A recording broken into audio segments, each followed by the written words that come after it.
बौद्ध स्तूप केसरिया।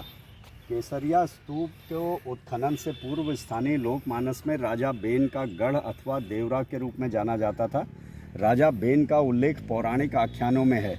ऐसा माना जाता है कि यह स्तूप उस स्थान पर बना है जहां बुद्ध ने अपना भिक्षा पात्र उन अनुयायी भिक्षुओं को दिया था जो वैशाली में बुद्ध द्वारा दिए गए अंतिम उपदेश में उनके परिनिर्वाण की घोषणा सुनकर उनका अनुगमन कर रहे थे।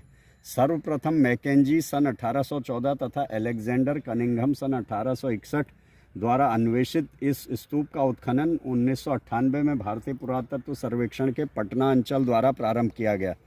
इसके बाद भारतीय पुरातत्व सर्वेक्षण की उत्खनन शाखा 3 द्वारा सन 2018 में और पुनः 2024 में पटना अंचल द्वारा इस कार्य को आगे बढ़ाया गया। वर्तमान में 6 तली यह संरचना एक वृत्ताकार बौद्ध स्तूप है जिसमें निचले 5 तल पर पूजा कोष्ठ बने हैं।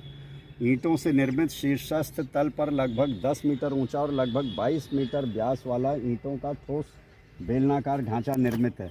स्तूप की कुल ऊंचाई लगभग 31.5 मीटर और आधार तल पर व्यास लगभग 123 मीटर है। अद्यतन उत्खनन में एक अतिरिक्त तल के संकेत मिले हैं जिससे इस स्तूप की ऊंचाई तथा व्यास में बढ़ोतरी हो सकती है और तब यह भारत का बृहत्तर स्तूप हो जाएगा। निचले 3 तलों पर 4 मुख्य दिशाओं तथा उनके कोणों में 3 पूजा कोष्ठों का समूह विद्यमान है।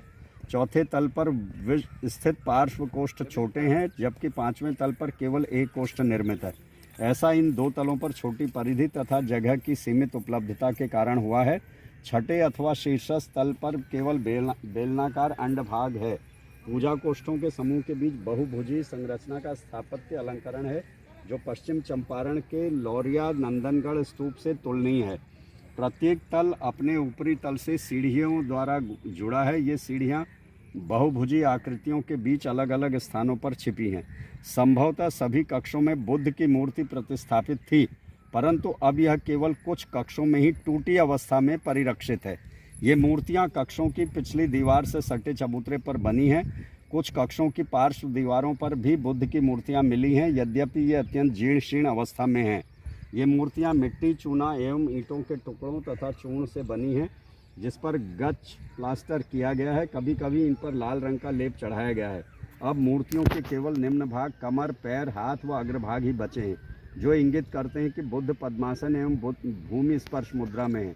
इस स्तूप का निर्माण 2 कालखंडों में हुआ है। मूलतः शुंग कुषाण काल में निर्मित स्तूप का विस्तार गुप्त काल 5वीं 6वीं शताब्दी में किया गया था।